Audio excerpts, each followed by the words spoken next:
Gabi-gabi po akong ginagapang ni stepdad hanggang sa, itago niyo po ako sa pangalang Sarah, Ate Ella. 32 years old na po ako ngayon, may asawa at 3 anak sa Pinas, andito po ako ngayon sa Jeddah. Matagal na pong nangyari ang karanasan ko. Pero dahil po sa homesick, at nag-iisa palagi ay bumabalik-balik sa isip ko ang nakaraan. Mga 6 years old pa lang po ako nang maghiwalay ang parents ko. Parehas din silang nagkaroon ng ibang partner. Ako ay kinuha ni Mama, ang younger sister ko ay kay Papa. Tumira po kami ni Mama sa Antipolo, sa lugar ng bago niyang asawa, na itago natin sa pangalang Tatay Doming. Mga 25 years na po siya noon. Mas bata po siya sa mama ko. 30 years old na kasi si Mama that time.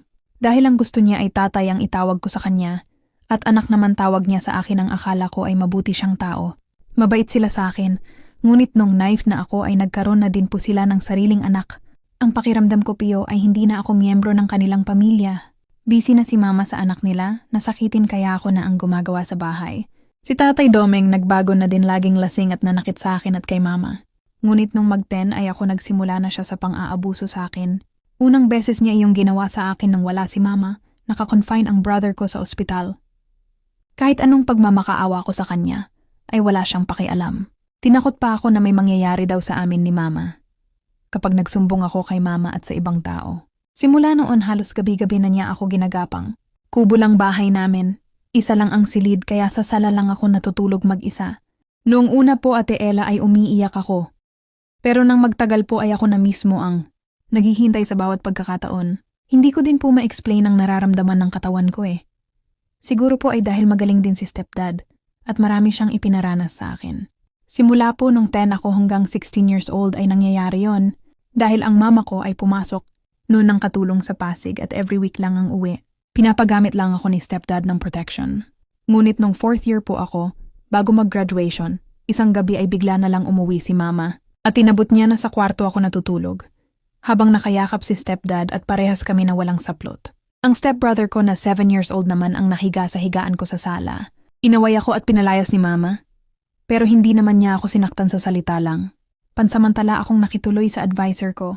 Pero ang sinabi ko lang na rason ay pinaalis ako ni Mama sa bahay dahil nanakit ang stepdad ko. Naging maayos pagtira ko kina Ma'am Cecile. Parang namasukan na din ako sa kanila na kasambahay pinaniyaya. After ko na. Makagraduate at binibigyan din ako ni Ma'am ng sweldo. Maayos na ang lahat at gusto din niya ako na pag-aralin ng college. Kaya lang nagbago ang lahat nang umuwi na ang asawa ni Ma'am na isang seaman. Mga 30 years old na ito pero malakas ang dating. Unang pagtatama pa lang ng aming mata ay may init ng dala. Madalas ko silang makita na naglalambingan. Malalakas ang ungol nila at madalas din silang sabay maligo. Sinusulit nila ang isa't isa. Ako'y laging inggit na inggit at init na init. Madalas pinapaligaya ko aking sarili. Hanggang sa makarelasyon ko si Eric, family driver ito sa malaking bahay malapit sa tapat ng bahay nila Ma'am Cecile. Minsan nagpapaalam ako na kunyari ay uuwi sa nanay ko. Pero ang totoo ay lumalabas lang kami ni Eric. Isang gabi pag uwi ko galing sa day off, ay asawa lang ni Ma'am Cecile ang nasa bahay. Dumalaw daw ang mag-ina sa parents ni Ma'am. Nang lumapit sa akin si Kuya Roy ay agad ako nitong binuhat, patungo sa silid ko habang sinisiil ng maalab na halik. Ako ay matagal na din siyang gusto. Kaya tuluyan na naming pinakawala ng init namin sa isa't isa, na ilang ulit na naming pinipigilan. Grabe ka, Sara, ang wild mo pala, sabi pa ni Kuya Roy, habang nakasabunot na sa buhok ko dahil sa ginagawa ko sa kanya. Madami kaming sinubukan ni Kuya Roy, pero pinakagusto ko yon buhat niya ako. Habang nagtatrabaho, talagang napapahiyaw sa ginagawa niya. Masasabi kong pinaka-the best experience ko si Kuya Roy, full package pa. Guwapo, mabango, matipuno, magaling sumisid, masarap magtrabaho. As in talagang hindi mo makakalimutan. 2 months nang may nangyayari sa amin ni Kuya Roy, habang ako noon ay pumapasok na ng college nang mabuntis ako. Kuya, buntis ako isang araw ay sabi ko sa kanya nang magkita kami sa labas. Bakit naman hindi ka nag-iingat, Sarah? Alam mo namang may pamilya ako at mahal na mahal ko ang asawa ko. Ipaalis mo yan, Sarah. Ayaw ko dyan, bibigyan kita ng pera. Umalis ka na ng bahay bago pa mahalata ni Cecile. Pagalit niyang sabi sa akin at agad na niya akong iniwan kahit naka 1 round pa lang kami. Nasaktan ako ng sobra, ang akala ko kasi ay mahal niya din ako. Pero sinunod ko naman siya, binigyan niya ako 50K. Samantalang nakausap ko na din si Eric. Mahal, buntis ako. Tiyak magagalit sa akin si Ma'am Cecile. Kakasimula ko pa lang ng kolehiyo. Talaga ba mahal magiging tatay na ako? Sobrang saya ko. Magtanan na tayo, mahal. Kaya ko naman kayong buhayin ng magiging anak natin. At dahil hindi ko sure kung sino sa dalawa ang tatay ng baby ko, at mas nagpakalalaki si Eric ay, nakipagtanan ako kay Eric. Umuwi kami sa kanila sa Cainta.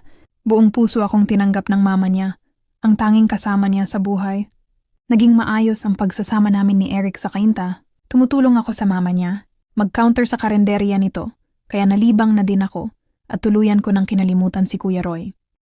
Samantala sa talyer ng tiyuhin niya, na malapit lang sa amin ang bagong work ni Eric, 20 years old na ako nang magpakasal kami ni Eric at 2 na anak namin. 21 naman ako nang isilang ang bunso ko. 29 naman ako nang makapag-abroad. Gusto ko lang din na maka-experience mag-abroad. Kasi kaya na naman kamang buhayin ni Eric at napakasipag nito. Binibigyan din ako pera ng mama niya sa pagtulong ko sa karinderya. At sagot din ng mama ni Iya lahat ng expenses sa bahay, pati tuition sa private ng mga bata. Kaya nakakaipon kaming mag-asawa kahit nung nasa Pinas ako. At balak na ding bilhin ni Eric ang talyer at bahay ng tiyuhin niya. Ipinagpagawa na kasi ito ng mga anak ng malaking bahay. At pinatitigil na sa trabaho dahil maedad na. Uwi na po ako ng December, Ate Ella, at hindi na ako babalik. Kaya lang ako na-extend ng 1 year, ay dahil nakiusap lang ang amo ko at naoperahan ito. Ang isa pang humahadlang sa pag-uwi ko ay ang binatang doktor na anak ng amo ko. Nakikiusap kasi ito sa akin na wag na daw muna akong umuwi at mamimiss niya ako. Wala naman po kaming relasyon, Ate Ella, pero may nangyayari po sa amin na hindi alam ng mama niya. Gusto ko na din po si Ahmad, Ate Ella. 3 years younger ito sa akin pero sobrang sweet niya sa akin pag wala ang mama niya.